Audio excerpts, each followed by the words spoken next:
కాకినాడ నగర చుట్టుప్రక్కల ప్రాంతాల్లో గస్తీ ముమ్మరం చేసేలా పోలీస్ శాఖ దాతల సహాయంతో 2 రక్షక వాహనాలను సమకూరుస్తున్నామని రూరల్ శాసనసభ్యులు పంతం నానాజీ తెలిపారు.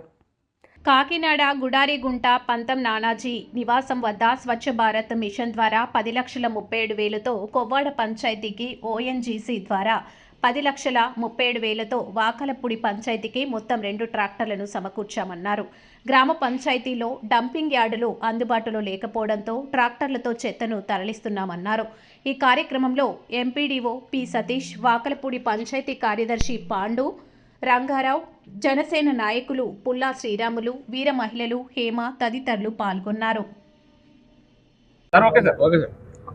అందరికీ నమస్కారం.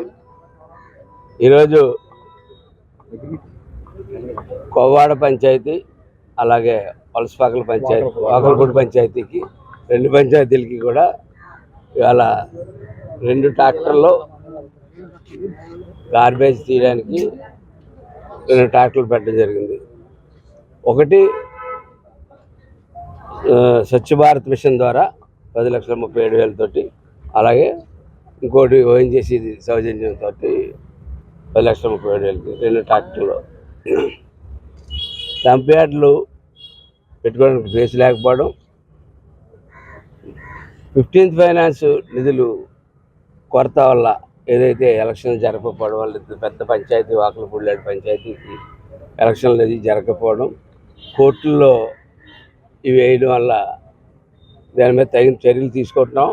త్వరలో ఎన్నికలు జరిపి దిశగా ముందుకెళ్ళి 15th ఫైనాన్స్ మొన్న డిప్యూటీ సీఎం గారికి చెప్పడం జరిగింది. ఈ పంచాయతీల యొక్క ఈ 6-7 పంచాయతీల యొక్క ఇబ్బందులు ఎలా ఉన్నాయన్నది అయితే వారైతే చెప్పడం జరిగింది.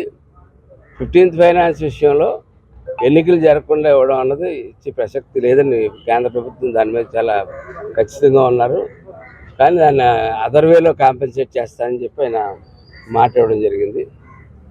అందులో భాగంగానే వేళ ఇక్కడ ఈ 2 ట్రాక్టర్లు వేళ మనం ఓపెన్ చేసి వేస్తా ఉన్నాం. ఒక ట్రాక్టర్తో సరిపోవట్లేదు, స్టాఫ్ను కూడా పెంచుకోవాల్సిన అవసరం అయితే ఉన్నది. ఎందుకంటే రోజు చేయవలసిన పారిశుద్ధ్యం ఏ దశలో మాకు అప్పచెప్పారంటే వారానికి 10 రోజులకి ఒకసారి చేసే దశలో మాకు అప్పచెప్పారు. దాన్ని కనీసం 2-3 రోజులకి ఒకసారి చేసి కాలువలో క్లీన్ చేసి కార్యక్రమం చేస్తూ ఉన్నాం. ఇవాళ డైలీ కూడా చేసే కార్యక్రమం త్వరలో ఆ దిశలో అడుగులు వేస్తూ ఉన్నాం. నిధులు లేకపోయినా సరే అనేక మంది దాతలు ఉన్నారు, ఈ కూటమికి అండగా అనేక మంది ఉన్నారు.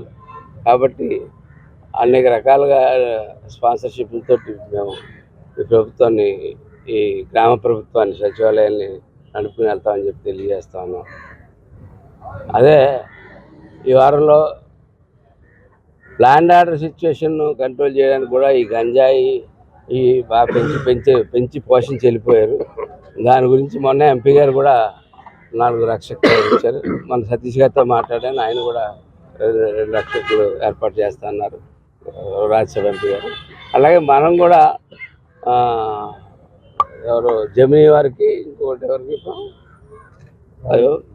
ఎవరికి 2 రక్షకులు తీసుకుని వచ్చి పూర్తిగా రింగ్ రోడ్ ఏదైతే ఉందో అరాచక శక్తులన్నీ ఆ రింగ్ రోడ్ చుట్టూ చేరుతూ ఉన్నాయి. ఏదైతే కాకినాడకి అవుటర్ రోడ్ ఏదైతే వేస్తూ ఉన్నాం ఆ రోడ్డు మీద ప్రత్యేకంగా ఒక రక్షకుని, చొల్లంగి దగ్గర నుంచి ఇటు తిమ్మాపురం అవతల దాకా కూడా ఒక రక్షకుని తిరగడానికి, బీచ్ కవర్ చేసుకొని ఒక రక్షకులు, అలాగే బీచ్ ప్రాంతాల్లో చేయడానికి ఒక రక్షకులు, 2 రక్షకులు, త్వరలో 2 రక్షకులు కూడా కంపెనీస్ స్పాన్సర్ చేసి అవి కూడా ఇవ్వబోతా ఉన్నాయి.